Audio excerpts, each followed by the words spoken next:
Today has been a day loaded with talks about fiber and gut health, microbiome, all the fun stuff, topics that I love. And we are going to be going live with Stacey Heine, and we're going to be talking about sensitive guts and things that she does to help with her sensitive gut when you are increasing your fiber intake. So that's our live today. And if you haven't gotten the bundle yet, please go grab the bundle. The link is in my bio or in Stacey's. So let's invite a great chat together as usual. So yeah, go check out the bundle if you haven't yet. You're getting over $8,000 worth of vegan content. So worth it. Hey, Stacey, how's it Hey, going? Lissa. Hold on. All right. I can't see you. Oh, that happened to Drina. Oh no, to Alana the other day. She couldn't see me, but the live worked out in the Okay, end. yeah, I can hear you. I'm Mhm. so sorry I can't see your facial expressions. Can you Yeah, see me? totally. Okay. So that's very interesting. So I'll just pretend like we're back, to the Stone Age and we're talking on the phone. Right? I Can't, told Alana I that can't see you. it was like it's like a podcast. Yeah, that's So, right. Like the old school podcast. Can everybody see both of us? I mean, if everybody can see both of us, then we can just roll with it. yeah, I think they can. They did with Alana when we did that live. So, and then it worked after. Okay. Like when you rewatch it, you can see both. So, Okay, cool. All right, all well, right. I'm ready. I'm ready to talk.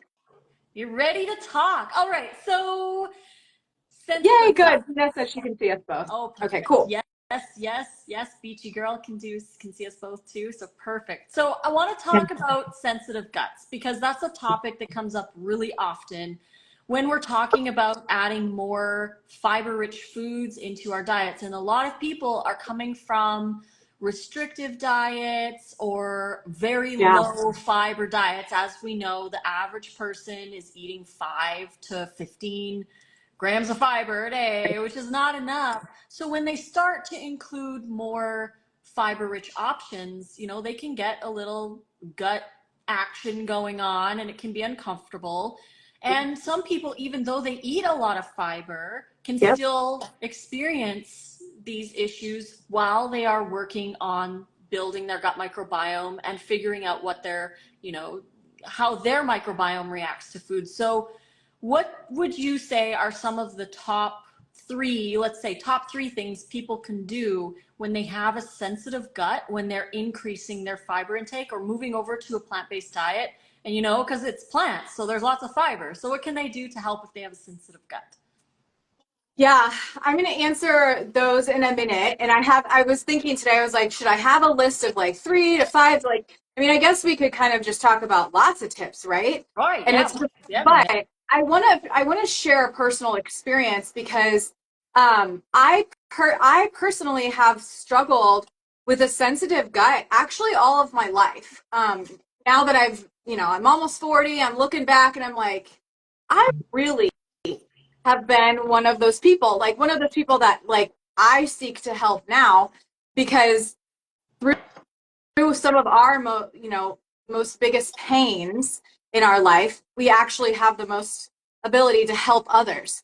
Right. And I have personally I dealt with digestive issues, in junior high, whether it was stress, but also just the standard American diet that I was eating all the time, or, whatever it was. I had a sensitive gut, and just lots of different foods would make me feel not well. They would hurt my stomach, and regardless if they were fiber rich or processed. And then I really started to heal when I ate more whole plant foods, Lissa.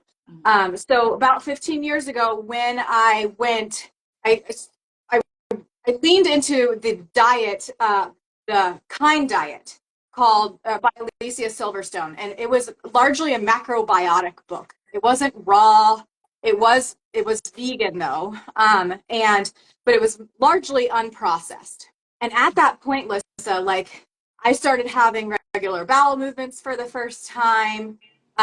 You know, my stomach didn't hurt after almost every meal, and I just started feeling a lot better. But I was telling you in the DMs before we decided to do this topic that just last year I had another bout of really sensitive gut. So I wanted to be of service here and talk with you about this in this conversation tonight, because I felt like I had to start with square one last year after being diagnosed with viral overload. And I feel like my entire microbiome was wiped out. And I got food poisoning, and I think we were doing another bundle during that time actually. And I remember being like, I'm so sick, and you're like, oh my gosh, I'm so sorry. And I was really sick. Yeah. And I was not well off. So I've been spending the last year rebuilding my gut. And it has been a total journey, and it makes me feel bad for people who are not eating fiber, you know? Right. Because they're suffering when they try to introduce it. And I have gone through that struggle just over the last year, after my gut just literally was wiped out from viruses. So anyways, that was a really long beginning of an answer. But I guess I'll just say my top three, and then we can chat about them. Yeah. First, I think that if you're trying to reintroduce fiber, like you and I say this all the time, just go really low and slow. It's really difficult though. I totally understand. If somebody eats if they say, for instance, they want to start eating beans, okay? Let's just say they want to start eating beans. It's actually kind of hard to just eat 1 tablespoon of it, right? A day. Mm-hmm. But doing some little things like that, 1 tablespoon, and then maybe the next day 1 tablespoon, and then day 3, maybe you work your way up to 2. You have to listen to your body and start low and slow when you're introducing these new high fiber foods. And anything that is whole plant food is going to be rich in fiber, because that is the source of fiber in our diet. That's the only way that we can get fiber, is if we eat plant foods. And it's a nutrient that is so essential to our long-term health. I wrote a newsletter about it today. It's just so important, and none of us are getting enough of it. Only 5% of us are getting enough of it. Right. So low and slow. And I know you say about all the what? Shout out to Dr. B. Shout out to Dr. B. Shout out to Dr. B. He really helped us understand the low and slow. He also let us understand that fiber is sexy. So if people, I was laughing about that today. He brought fiber back. He put fiber on the map and was like, fiber is sexy. And it's true, because fiber does so many things for us. Fiber, you talked about this today in one of your lives, creates short chain fatty acids in our gut and helps to mend the gut lining, and it creates this beautiful mucosal layer that we need to keep things detoxifying properly. And it's just so essential. It pulls out excessive exogenous hormones that are causing cancer in our body. Fiber is really smart. It's there for a reason. It's put into plants perfectly for a reason. It's there for us. Beachy Girl says, who is Dr. B? It's Dr. Will Bolsewitz. He wrote the book called Fiber Fueled, and it's one of the best books ever. You've got to get it. Yeah, I'm going to tag him here. Gut Health MD. Gut Health MD. You got to go follow him. He's awesome. So that's my first tip. Mm-hmm. I would say, maybe Dr. B will come live on with us. Wouldn't that be awesome? Oh, wouldn't that be amazing? What if Dr. B pulled up on, live onto our thing? We could talk about how fiber is sexy. Anyways, so that would be my first thing, and that's a tip that you give everybody. Go low and slow. So whether it's beans, like I was saying, or whether it's an apple, maybe you're just one of those people out there that's eating the standard American diet, and you're drinking, your only source of apple in your diet is apple juice, right? That has no fiber. Then I would just go low and slow. Whatever food it is that you're trying to introduce that you're not used to introducing, that is a whole plant food, try to go low and slow if you can. Difficult, for me, to do anything small portion. I'm ooh, beans. I'll eat, a lot. But that's actually. Yeah, something that I recommend people do, instead of just focusing on just the 1 tablespoon, randomly, right, add it to a salad. For example, with broccoli, like you're already eating a big salad, you can just add a tablespoon of beans to the salad Yeah. or whatever, right? Or like I like to say with people, because a lot of people say Brussels sprouts are, they make gas and whatever. Yeah. Start with one Brussels sprout, just shave it, put it in Right. your salad. You don't need 5 cups of Right. broccoli. You don't need 5 cups of cabbage. Like Yeah. all you need is a little bit in your salad just to keep the momentum going in your gut. Yes. Mm-hmm. And what Lissa means by momentum is that we are literally building momentum of, like, imagine, thanks again to Dr. B. I think this was probably Dr. B. Like, or maybe, yeah, I don't know. It's probably Dr. B. Imagine, like, you have an army inside of your gut, right? Like, and there are good guys and there are bad guys. Like I told you last year and up to this point in time, I've been rebuilding the good guys because the bad guys legit took over my gut microbiome. And the bad guys meaning viruses, potential parasites, other bacteria like H. pylori, and things that people are trying, like bacteria and viruses that people are trying to eradicate and suppress. If we are eating small amounts of these nutritional powerhouses of fiber from whole plant foods that we're not currently eating, if we add these new things in, we're literally building new, stronger army men to take over the bad bacteria, that can really make us feel sick. So, yeah. Anyways, we're building an army and we want to build a strong army of diverse foods. Another tip that I have that I find for me personally, Lissa, and somebody might say something different, but I find that just doing a little bit of gentle processing to food can help, meaning blending, Blend, maybe yeah. blending or freezing. Basically, kind of anything that might break down the cell wall a little bit,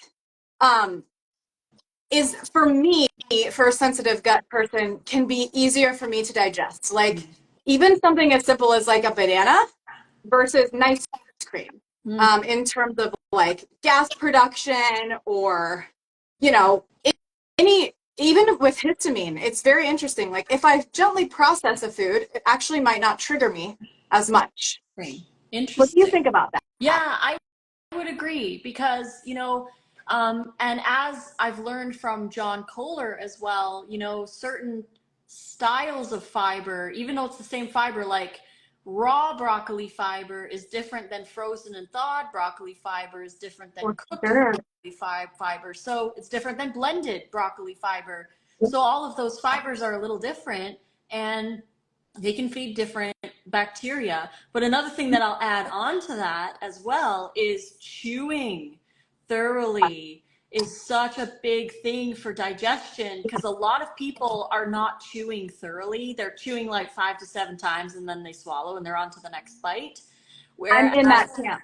That's yeah, me. and that can actually, like, your microbiome is like, whoa, it's getting boulders in, right, Yeah. instead of sand. So think of when you're eating, chew everything. And I like to challenge people, and everyone should do this challenge just once, because the average amount of times that you should chew per bite is around 20 to 40, Yeah. depending on what you're Yeah. eating, right? Yeah. So I challenge people, next time you eat something, when you take a bite, chew 80 times.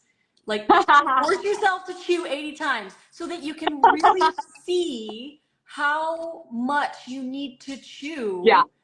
And then it also teaches you when you get that natural urge to swallow, to think, no, continue chewing, right? Because chewing is habit.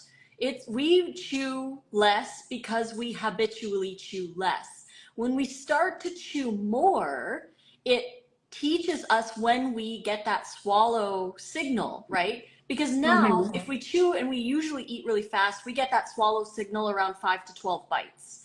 Whereas when we start to train ourselves and get into a better habit of chewing more often, or chewing more bites more often, then we're actually training our swallow habit to be further down, like maybe in the 20 to 25 bites, Right. right? Chews per bite. Yeah. So that really helps, because when you think about, like, if you fill a jar with big rocks, you can only fit so many in there. But if you fill a jar with sand, you can fit a lot more in there. Plus, there's more surface area for the bacteria to do their thing. Less Yeah. gas, less bloating, more nutrition. So people are always like, I need to absorb more from my food. I'm like, chew better, because like that's the number one easiest, cheapest way to get more nutrition out of your food is to chew. Yes. Yes. Mm-hmm. To chew, to soak, to sprout, right? Yeah. To break it down, to break it down. And that it just goes right in, it goes right together with my point of saying the gentle processing. I guess really the gentle processing for somebody who has a sensitive gut like myself, and somebody who's really bad at chewing, and I'm so aware of it. I used to be really good. And I think that was in one of the macrobiotic books that I read a long time ago. It was like 50 chews per bite. And I was like, what? And I started practicing that, and I was like, it was weird. Like I didn't actually have to eat as much food when I was going through the period where I was doing really good chewing, but because I was literally unlocking the nutrition from it better.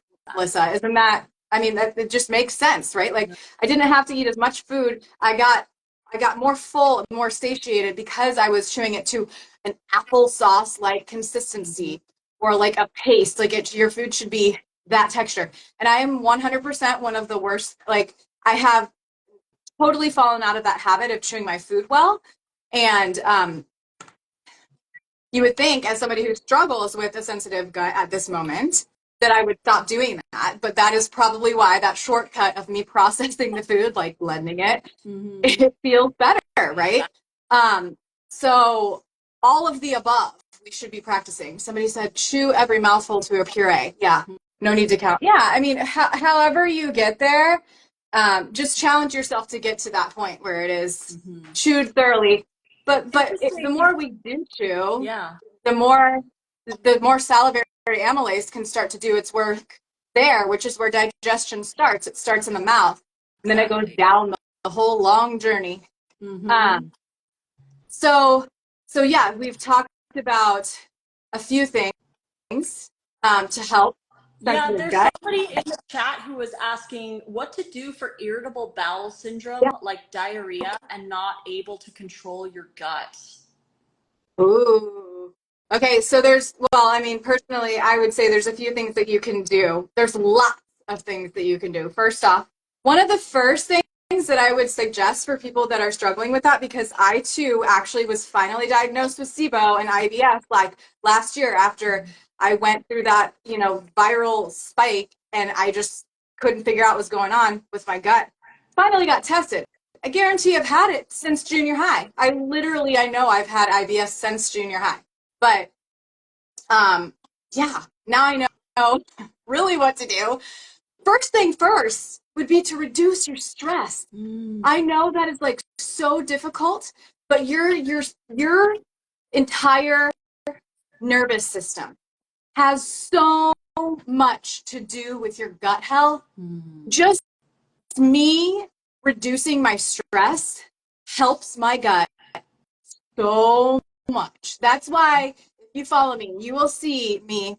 I don't know if I post it every day, but I do it every day. Let me tell you that. I put my legs up the wall every single day. A lot of the time, multiple times per day. If I'm working on my phone, creating a graphic, I'm probably laying on my back with my legs up the wall.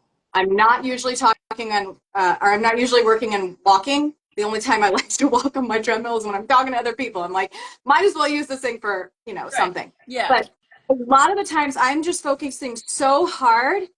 For somebody who has been officially diagnosed with IBS, like, it doesn't mean we can't be in remission from it, but stress reduction is one of the key elements, and staying in parasympathetic state is just so key to gut health. So anything you can do to just slow down and reduce stress and anxiety, whether that is breath work, whether that is grounding and putting your feet on the earth, or whether that is laying down on your back and putting your legs up the wall, anything that you can do to shift out of sympathetic state, which exacerbate the gut microbiome because we have so many nerves that are just innervating our gut. That is just the first step before I even talk about anything with food. Right. Now, that's another thing too that we've been talking about a lot, like in the past lives that I've been doing, is that it's not just the food. People are always like, they automatically default to the food. Yeah. And yes, the food plays a massive, huge role. But a lot of people are forgetting that it's their sleep, it's their lack of exercise, it's their stress, it's not spending enough time in nature. It's, like there's so many other things that work with the diet. So, sometimes it's not the diet. You can eat the most perfect diet in the world, but if you're not sleeping and you're stressed out, your immune system's going to go down, your gut microbiome, your mucosal lining will go down from all of that. Like the body knows, the body keeps score. Like it knows. You can't you can't hide the fact that you're not getting enough sleep. You can't hide the fact that you're dehydrated. You can't hide the fact that your mind is in turmoil and you're completely stressed out and your cortisol is, skyrocketing. Like you can't hide that. You can't expect to heal if you're in a state of fight or flight, or you're not nurturing your body properly. It's just insanely important. And that, there's so many factors outside of food. Now, I will say, you mentioned exercise. Now, exercise is absolutely important. But I will also say that for some people, maybe they need to think about a different form of movement to support their gut. Like me, more of like a gentle yin yoga is where it's at for me right now, and walking. Anything like above that can totally exacerbate my symptoms. It can also exacerbate thyroid issues with me. And my thyroid actually crashed when I used to own a Pilates studio, and I was doing HIIT workouts like daily, and I was teaching, and I was over working out, and that actually exacerbated gut issues as well. So if somebody's dealing with IBS and they're doing hardcore workouts, that might be something to just be like, do I need to dial it down? Do I need to reduce the stress that my body's going through? Even though exercise stress is great, but and that's great. That's a great form of stress to the body, but maybe it's too much. That's just something I want to bring up. It's kind of like when you're building the gut with food, like we talked about. Yeah. You don't need 5 cups of Brussels sprouts, right? Yeah. Sometimes we don't need to overdo all these things that we think are good. It's about finding that nice balance with everything. And like James and Dahlia say, like, or at least James Marin from Married to Health, like he's like, we want everything. We don't want it like a raging, flooding river. We want like a nice, gentle river that doesn't have a lot of pollution in it, that doesn't have a lot of things that are going to gunk up the gut. We just want things, and I think that, that's how life should be. I think that's how life would be in an ideal world for all of us, to just, kind of move through it without extreme turmoil. We're all going to go through extreme points of stress in our life, and that's going to be enough for us to deal with. Why would we put ourselves through excessive stress? Okay.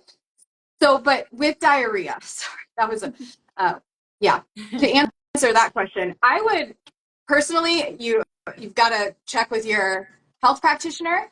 But there are some things that you can do. I would definitely buy the book called Fiber Fueled by Dr. B, because he has a lot of, Dr. Will Bolsowitz, because he has a lot of tips and tricks for that. But there are some different forms of like fiber that you can add into your diet. Like acacia powder can be good for that. And so can psyllium husk. It can be good for making your fecal matter bind together so that it's less, just not coming out of you. But it can also do the opposite. So you have to make sure that you're finding the right dose for yourself. Like for me, acacia powder does not work for me. It actually makes made my motility go down, which is not what I wanted at one point. That's not what I wanted on my healing journey. I was constipated. I'm just an open book here. And the acacia powder did not help me. It actually made things bind up more. So if you're struggling with diarrhea, it might actually help you. So you can find it on Amazon. It's like in a yellow bag. It's called acacia powder, ACACIA. That could be something that could be gentle for you. But also psyllium husk. So awesome, Lissa. Like, I will just tell you, your raw wraps that are in the bundle, that are in your, hand sound book, like everybody in our house, we're having like awesome digestion, just awesome digestion with these raw wraps. I hear that. They're just I hear that so much. People are like, my gut has never been happier since yeah, you started eating your wraps. And I highly encourage anyone watching, everybody. if you want the wrap recipes and you want over $8,000 worth of vegan content to help you, get the bundle. Link is in either of our bios. Got to get it now. It's only 49 bucks. It's going to be gone in just a few days. So like, do not miss it. And like, let me just tell you also, I feel really good. And I have had sensitivities to beans actually ever since I had our son, which is 6.5 years ago. It's been bizarre. Like that was like the only sensitivity that I developed with pregnancy was to beans. It was really just an aversion. So I didn't eat them. And then my, my bean army in my gut dwindled down because I wasn't eating them. And then when I tried to reintroduce them, it was like, no way.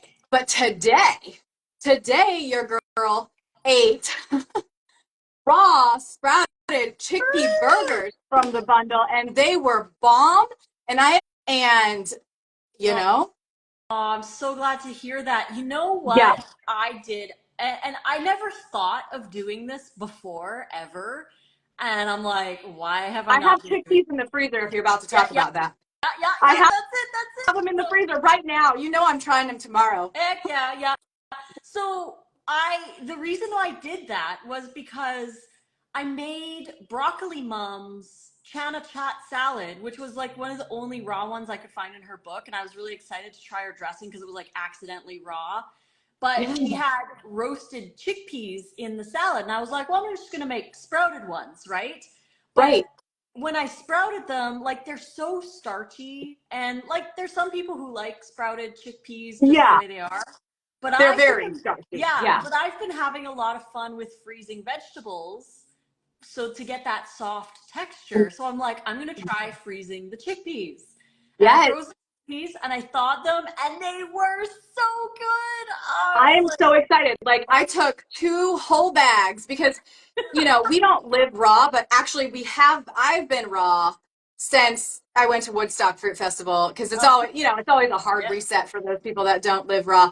And I've been raw and I'm going to be raw all the way through Easter. So cool. I'll be like a nice solid 2 months in at the end of this month. And that is actually fabulous, Lissa, by the way, because again, through the gut health struggles that I've had the last year, I have not been able to tolerate a lot of raw foods in general.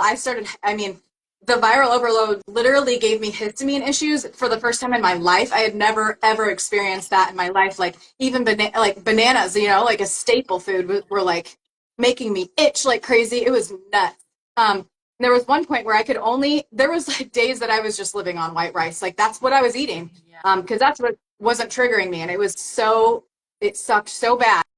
But I have been able to eat raw foods. And you know what? I literally healed at Woodstock Fruit Festival. Well, for a multitude of reasons, because I was taken out of my current environment and I was less stressed, which we talked about at the beginning of this conversation. If you want to heal your gut and you have a sensitive gut, reducing your stress will do so much for you. So I was not stressed. I was eating more. I was drinking more juice. That was something that I actually wanted to talk about. And I know that you and I agree that fiber-rich foods are key. Mm-hmm. They're key to healing your gut long term. But if you're like struggling really bad, juices would be something that I would highly suggest. I would highly suggest juices over animal products or processed foods Oh, for any day. sure. Oh, for sure. Yeah, Any yeah, day. definitely better. It's a better option. And the Yeah. thing is, too, is like when people are doing juices, I feel like people feel like they need to rely only on juices, but it's like it's a tool. Right. It's a It's been tool. a total tool for Yeah, me. Yeah. it's a tool to like bridge the gap while you start to include more whole fibers. So it's like a Right. transitional thing to get you to eat the whole fiber because that's, Yep. that's the way nature made it. So, yeah, Yes. good point. Totally. That has been part of my healing journey, and I think that could be like another tip that I want to give to people. Uh, if you're having like whatever it might be, gut issues, and like everything just feels sensitive, and you're getting super gassy, and you're getting super bloated. Maybe things even make you feel pain, or maybe you're having histamine responses where you're starting to itch, and like you just want to enjoy healthy food. Like that's all I want to do. I just want to enjoy healthy food. I want my food. I want to love my food, and I want my food to love me back.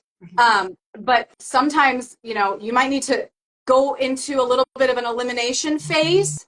Oh, and but sorry, I can't get my words out. That's okay. Sometimes elimination diets include animal products or pretty highly processed foods because they don't have fiber in them.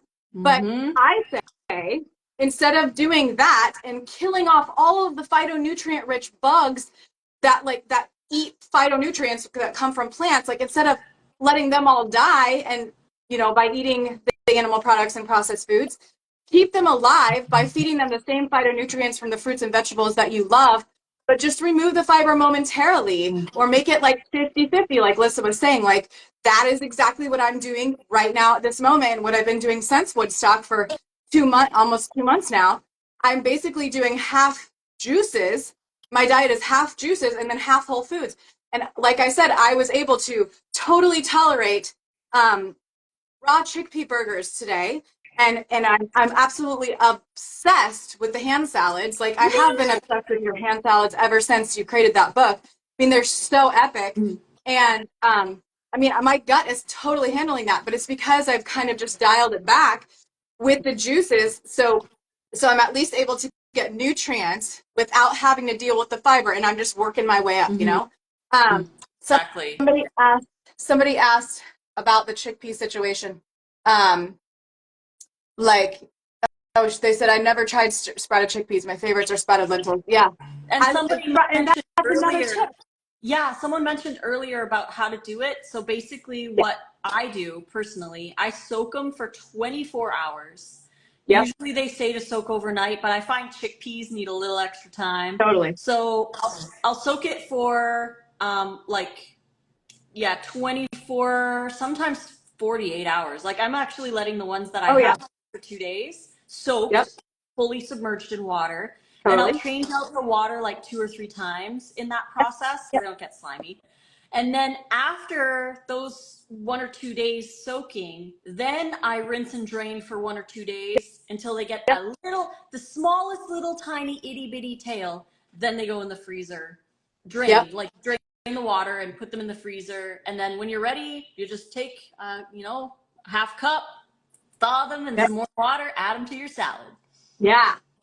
Mm-hmm. So good. I'm so excited to try the thawed ones because again, I did a lot of them because if I'm gonna do that, if I'm gonna take like that's how I roll when it comes to cooking. Like if I'm gonna make it, I'm gonna make it like double time because I'm a mom, I'm a homeschooling, homemaking mom, and and an entrepreneur, and like I gotta do what I gotta do to save time. Like with the taco shells that about to make from your book, from your your raw taco book, like and the chips that I made last night. I didn't make one batch. I made two, and I'm making two batches of tortilla chips or corn shells, or maybe more. I mean, maybe I'm gonna get more corn.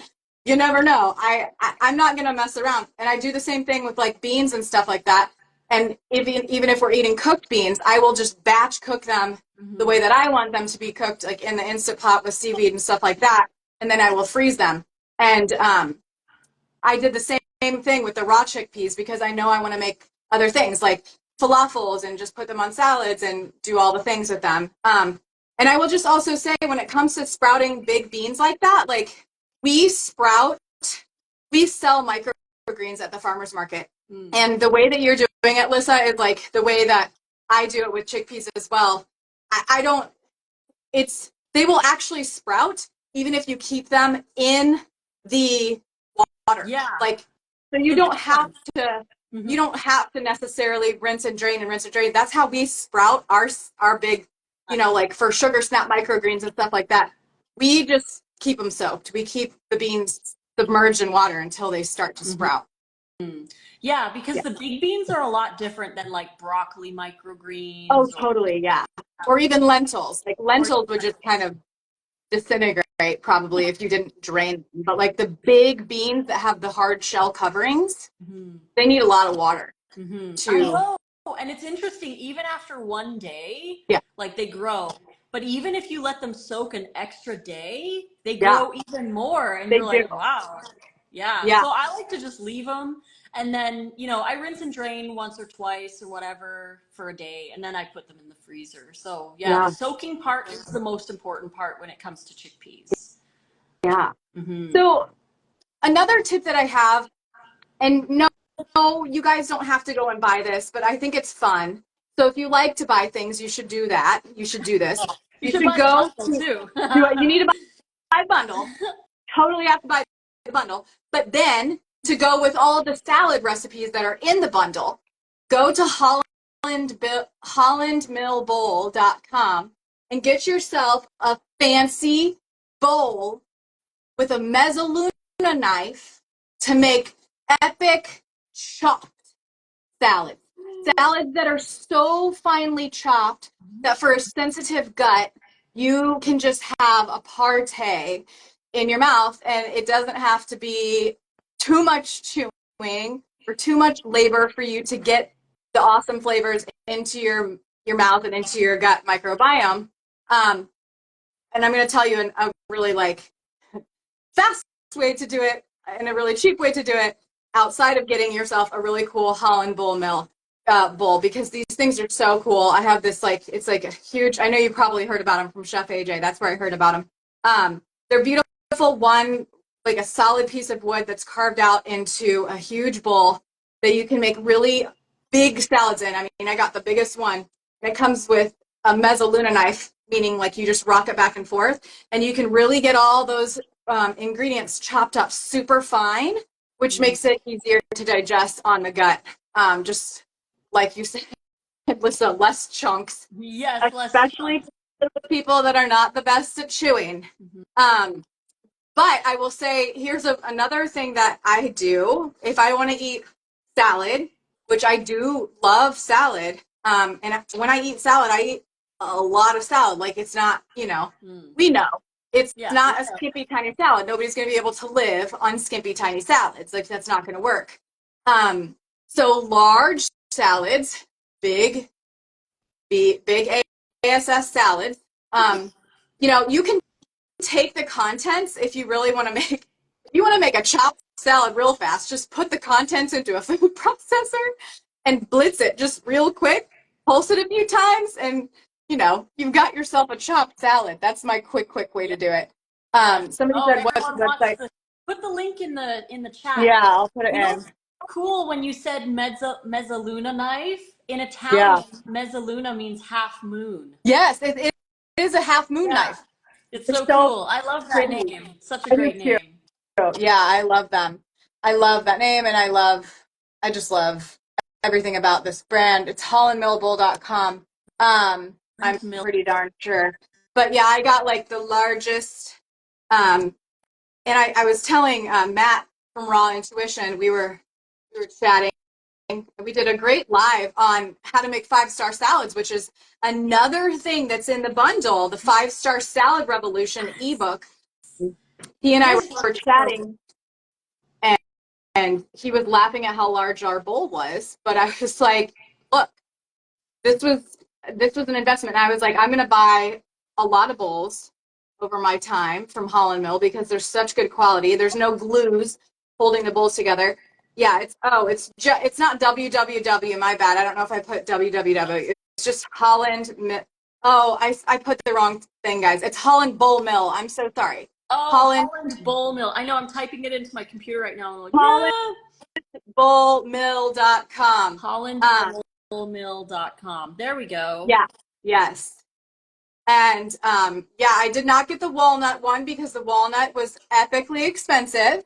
But I will also just say, if you put Chef AJ into the discount code, you'll probably get a discount because he has a discount with everybody. Right. And that or Nutmeg Notebook, because I know Tommy Kramer shares them as well. But they are just awesome quality one-piece wooden bowls that have no glues or anything in them, and you can just make epic chopped salads with that mezzalunite. Oh my gosh, these are Are you amazing. looking at them? I am. I'm like, They're so high quality. The walnut ones are the most gorgeous. They're so pretty, but the largest one is like 560 dollars. woo, they No, are. yeah, but I mean, this will last us forever. And like I said, I'm totally going to build out a nice collection so that eventually, for entertaining purposes, I will have a ton of different Holland Mill bowls because they're just beautiful. They're just absolutely stunning. And, if you want to help your family get a lot of plants into their diet, make salads that are chopped. They just taste better. The very first salad that I actually ate that I liked was when I was like, how old was I? I don't know. Maybe I was like 20, maybe 21. And I went to New York City. I went to Bobby Flay's restaurant. I was not plant-based at the time. So I had a like a legit chopped salad, what the original like definition of a chopped salad was, with like cubes of animal stuff that I would not ever eat anymore. But the whole principle that made it good was not the animal products that were in it. That is for sure. Not at all. It was the fact that everything was chopped the same size. Everything was chopped the same size. And that just gives your entire palate the most pleasing experience because you're getting, and I know that you make your salads this way already, Lissa. Like you get this totally. It's like the dressing can coat every single morsel of food equally, and you're just getting the same amount of flavor burst from each thing, and it just makes the salad eating experience that much better. And having a bowl like this makes it so much easier.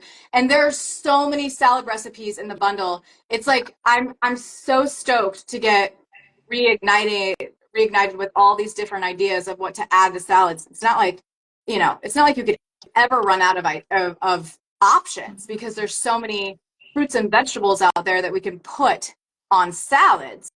But like there's so many awesome simple recipes for dressings and stuff and things that I just haven't been making. So it's just been really inspiring to see all the recipes in the bundle. Right. So I remember way back in the day, when I was in Canada, long time ago, before I was vegan, before I was raw, I would get the chopped salads at Subway. Because I didn't want to eat the sandwiches. I was like, oh, I'll just get a salad instead. And I loved how it was chopped because just like you said, they have like every single piece is covered. yeah, So yeah, it definitely. makes a huge difference.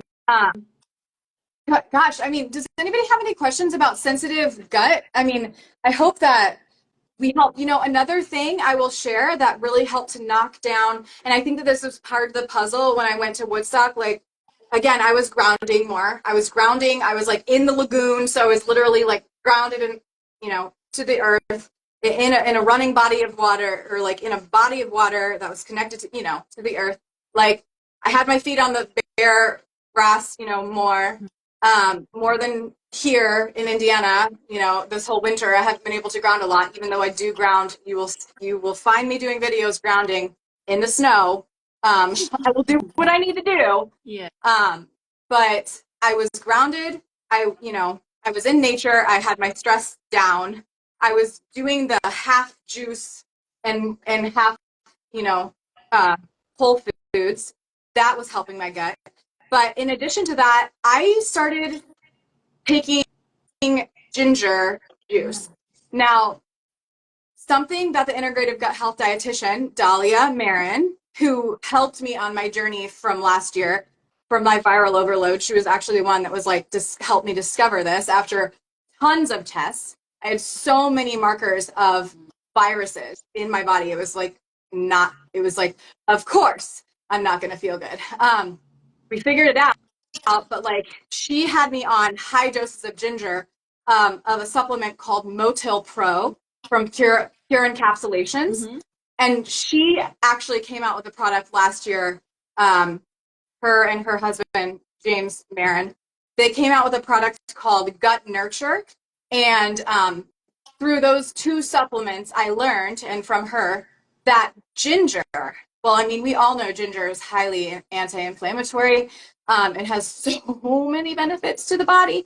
But like having a therapeutic dose of ginger is way different than having just a little ginger here and there. Mm-hmm. Like a lot of the studies out there that we see on the benefits of ginger, whether it's for the gut microbiome and like calming, stomach upset and stuff like that, it's actually a therapeutic dose, meaning it's a lot higher than we actually think. So just getting a tiny little ginger into our diet might not help the stomach issues that we're dealing with. So this Modal Pro that I was on, I mean, she was like, you can take up to 6 capsules 3 times per day. Like you can't really overdo it. Like just get in as much as you can. And then also the Gut Nurture drink that they had created. If anybody has tried that, even just one little serving of that spoon was like really gingery. Like it was spicy. And she explained to me, she's like, it's because that's the actual therapeutic dose that's proven to help the gut. Right. So something at Woodstock I was doing was taking, with the sugarcane juice station. Yes. There was also fresh pressed ginger. And like, I'm laughing. I think Ted Carr thought I was nuts with Cuba. We were just sitting there like taking a lot of ginger shots. But like it helped my gut feel so good. And so ever since then, I came home and I stopped taking the capsules and I've just been drinking ginger juice like a pretty good amount daily. And that has just helped me tremendously. So again, like not medical advice or anything. I'm just sharing what has worked for me in my sensitive gut. Mm-hmm. That's so cool. Yeah. Yeah. Ginger is such an amazing thing. And yeah, there's so many amazing foods out there, and people are, they might not be eating it because they might be scared of it or what have you, but there's so many things out there that can be helpful for Yeah. people if they just, if they try it, give it a And if shot. maybe they check out the Dr. McDougall program for a healthy gut. Have you looked into that, Lissa? I haven't looked at it, but it's in the bundle. Yeah, so it's like some older videos that are exclusive to the bundle that they put Okay. into the collection. But yeah, his videos, I did start watching one, but then I had a live, so I Yeah. never finished watching it. But yeah, his stuff in the bundle too about gut health Yeah. is there. So yeah, definitely people got to pick up the bundle. Yeah. Go get the bundle. And there's countless stuff in there. Like one of the things that I'm really excited to go through is Dr. Lori Marvis has Yes. I'm going to interview her this week. Yeah.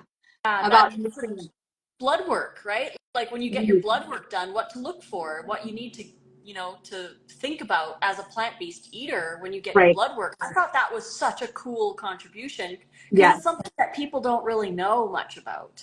Right. Mm-hmm. It's true. And, I will say that every time that I've gotten my entire full complete labs done and I've been a plant-based eater and I haven't necessarily been supplementing with things, like my levels are always good in terms of like omegas and fatty acids and B12 and the markers that people will typically look for when it comes to plant-based eating.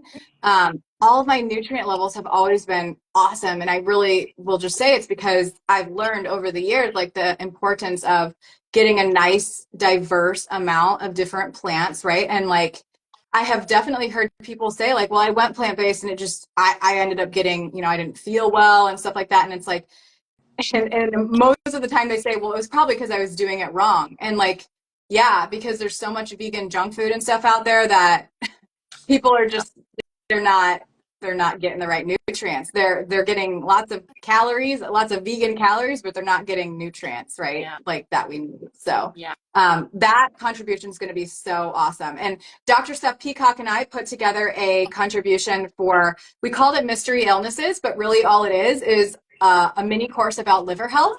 And I share some nutrients of focus that we can focus on during different phases of liver detoxification. It's very high level. It's not very deep. But then Steph goes over, you know, the different phases of liver detoxification, because a lot of the times our liver is struggling and that is why we're not feeling well. So that is a fun contribution that people need to know about as well. But I'm excited to chat with Dr. Lori Marvis. And Brittany Giroudi, because Brittany Giroudi created the recipes for their book. She's a great recipe developer. So, so many good things. So many good things in the bundle. I hope people go to the link in our bios and go get the bundle, download all the content, and you get to enjoy it after you download it for as long as you keep the files. Just, you know, enjoy going through like 3 things a week or something like that. Like, just take your time with it. Try some new recipes. There's so much content. Don't feel overwhelmed. Just download it all and then, you know, open one thing at a time, because there's a lot of content there. But yeah, so yeah, go check it out. Thank you, Stacy, so much for joining. Thank you, Lissa. It's always awesome doing these bundles with you. Thank you so much for all the hard work you do and getting us all together to put this entire thing on. So you're the best. And I'm sorry I didn't see you this entire time. I did not see you, but I'm sure everybody else could. But anyway. Yeah. Oh, that's so crazy. Yeah, you'll see it. I'll add you as a contributor or collaborator. Okay, perfect. Yeah. Perfect. Thank you. All right, well, we'll talk. All right. Thanks everyone for watching. Take care, everybody. See you tomorrow.